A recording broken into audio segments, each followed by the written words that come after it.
পেয়েছিলাম স্যার 6 মাসের জন্য। কখনো এডিসি বাবা নাই, কিন্তু এডিসি বাবা পেয়েও আমরা এডিসি কে উন্নতি করতে পারলাম না। এডিসি বাবা পেয়েও আমাদের বাজেটটা ওই পরিমাণে আছে, আর বৃদ্ধি হয়নি। এখন এডিসি বাবা নাই। তারপর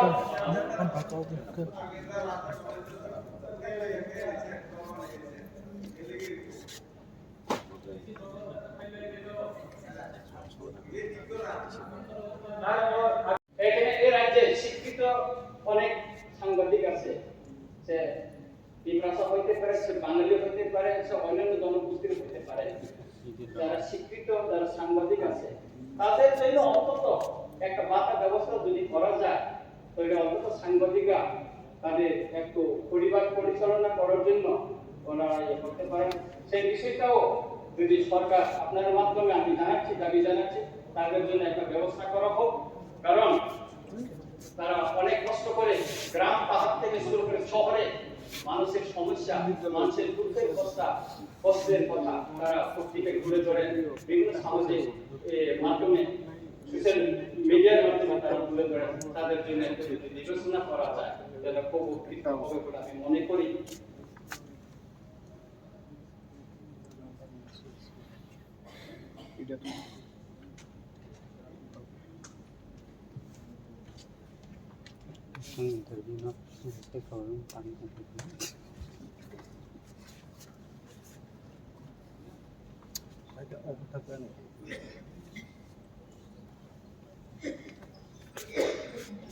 আমি হেলথ সার্ভিসের মানে স্বাস্থ্য পরিষেবার সম্পর্কে কিছু বলতে চাই।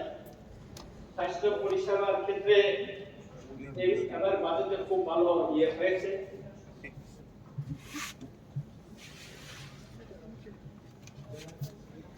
দুই 2023-24 অর্থ বছরে 38 নম্বরে বলা হয়েছে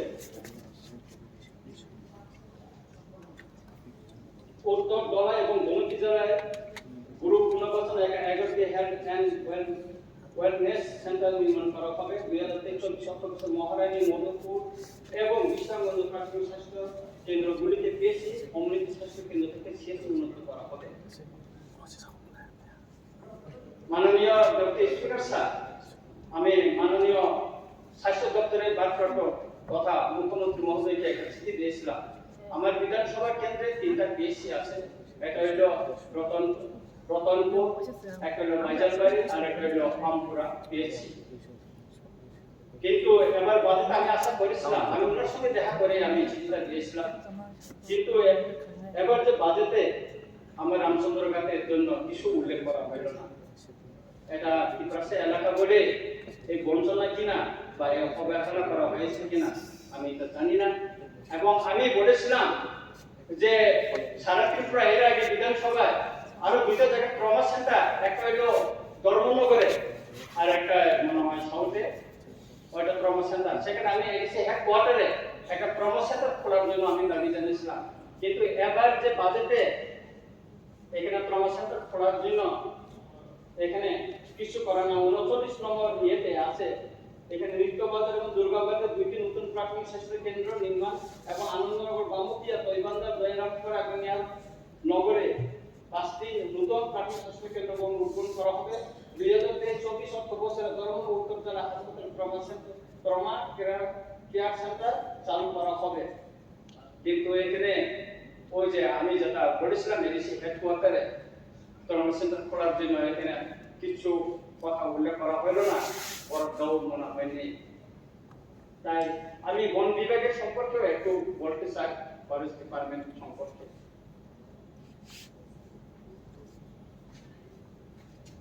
ফরেস্ট ডিপার্টমেন্ট সম্পর্কে আমি বলবো, আমি শুনেছি যে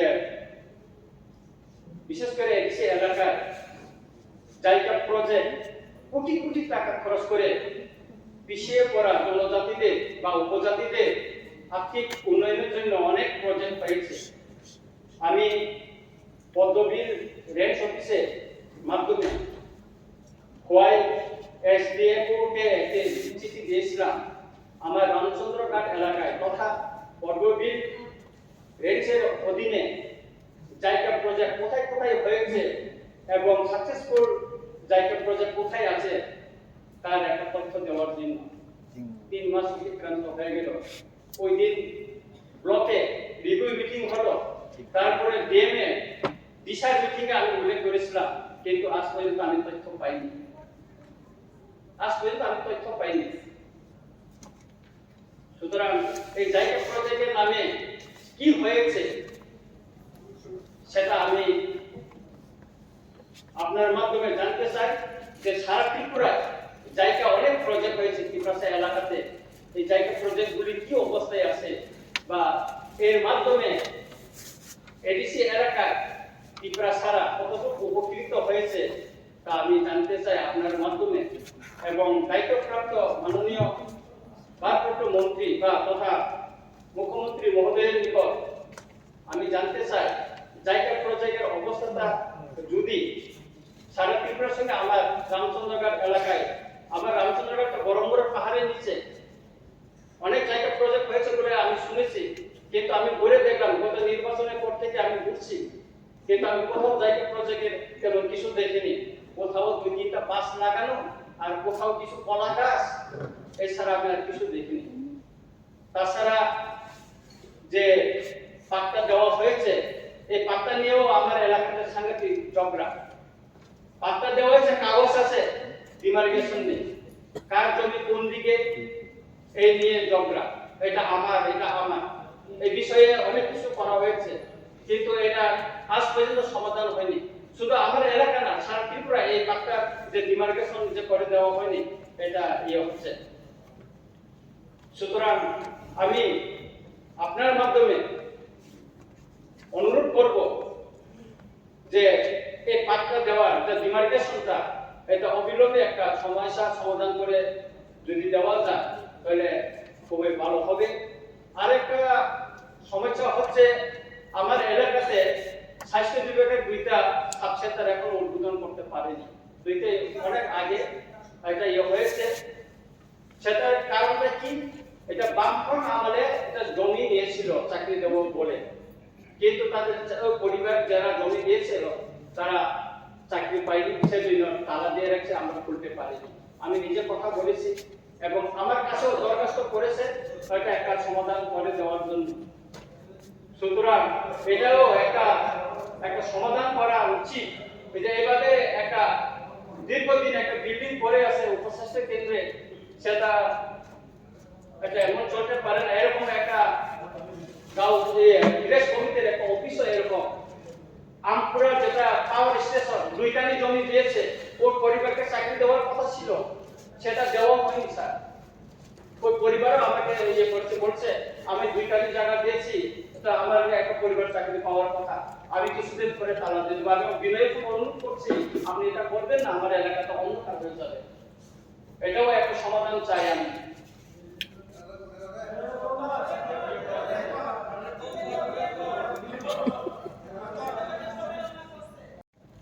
আমি তো বলে দিচ্ছি যে এডিসি এলাকাকে নিয়ে, আপনি তো এডিসির বাবা ছিলেন, আপনি তো জানার উচিত ছিল। ওই আরেকটা পিপ্রালের দাবিদার বসে আছে রঞ্জিত বাবু, আপনারা তো একবার বলছেন বাংলাদেশ কোথায় থেকে সীমানা করবে, একবার বলছেন আপনারা আগরতলা, কোনটা আপনারা আগে ঠিক করুন। আমরা 14 বছরে আসি, আমরা এখন 14 বছরে আসি, আপনি মাত্র 2 বছর আবু, 2 বছর শিশু। আপনি যখন 14 বছর হবেন তখন আপনি পার্টি ছেড়ে চলে যাবেন, বুঝছেন? আপনারা সীমানা আগে ঠিক করুন, আপনারা আগে নিজের মধ্যে ঠিক করুন। আমরা 14 বছর আসি, আপনি যখন 14 বছরে যাবেন আপনাকে খুঁজে পাওয়া যাবে না, বুঝছেন? আমরা ভারতের প্রধানমন্ত্রী নরেন্দ্র ভাই মোদীকে বিশ্বাস করি। নরেন্দ্র ভাই মোদী একমাত্র জনজাতি কল্যাণের সমস্যা সমাধান করতে পারবে। এই আপনারা সিপিএম নেতারা কোনো দিনের সমস্যা সমাধান করতে পারবেন না, এই 3 জন বিধায়করা কোনো দিনের সমস্যা সমাধান করতে পারবেন না।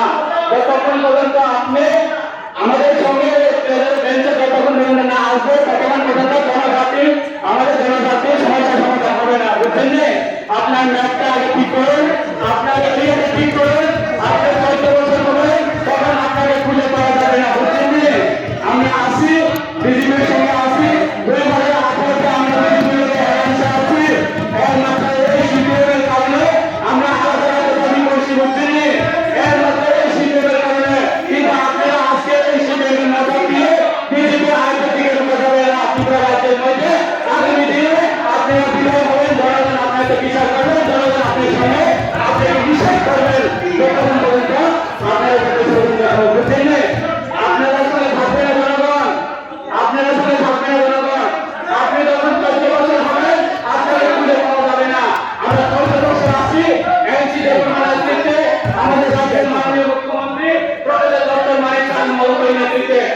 করবে এই সিনিয়র রাজনীতি কারণে আজকে আমাদের একটা দাবি উঠেছে সিনিয়র রাজনীতি কারণে আজকে কিভাবে সিনিয়র বলছে যে এনএসি গঠন করার সময় ওনারা নাকি এনএসি গঠন করেছে আমরা কোনোদিন স্বীকার করবো না আমাদের হাইকোর্টে আমাদের পার্টিটা এখনো আমাদের চেয়ারম্যান আছে হরিনাথ দেববর্মা যখন শিক্ষিতের জন্য দাবি করেছেন আপনি এই শিক্ষাকে সমর্থন করেছেন তখন আপনি শিক্ষাদের জন্য বিরোধিতা করেছেন এটা আজকে দীপঙ্কর বাবু বলেছে দীপঙ্কর বাবুকে আপনি সমর্থন করছেন আমরা কোনোদিন ত্রিপুরার ইতিহাসকে বর্তমান চাই না মানুষকে কোনোদিন ভয় পাতে দিতে চাই না আপনারা শিক্ষাদের সমর্থন করে আপনারা একটা ঘরে যাবে আপনারা সমর্থন করবে শিক্ষা মেলাকে আপনারা হারিয়ে যাবে যতক্ষণ আপনি করবেন কিচ্ছু হবে না কিচ্ছু হবে না কিচ্ছু হবে না আপনারা পেয়ে কিচ্ছু হবে না এই শীতের মধ্যে আপনার দাবি পূরণ করবে না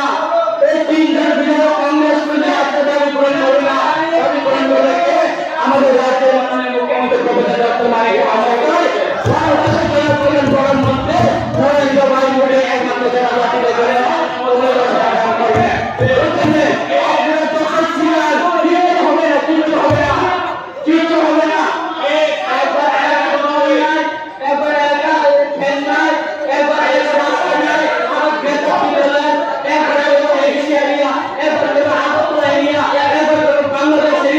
মানুষকে বুকা বানানোর করে দিলে আর মানুষ সহযোগিতা দেবে না ষড়যন্ত্র করি না কিনতে পাবে না মাত্র 2 বছর আপনার মাত্র 2 বছর আমার 14 বছর হোক তারপরে আপনার চেহারা ধরে দেখা যাবে তারপরে আমার চেহারা দেখা যাবে বুঝলেন বেশি হবে না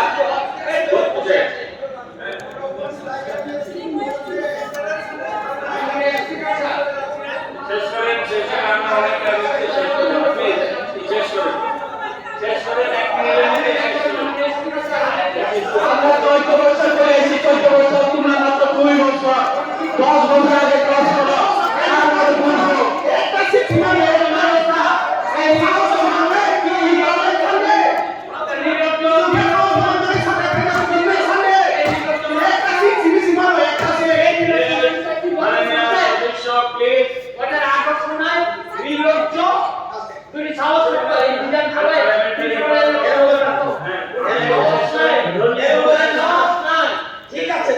আমরা সাহস থেকে 14 বছর হয়েছি সাহস থেকে 14 বছর হয়েছি তোমরা মাত্র 2 বছর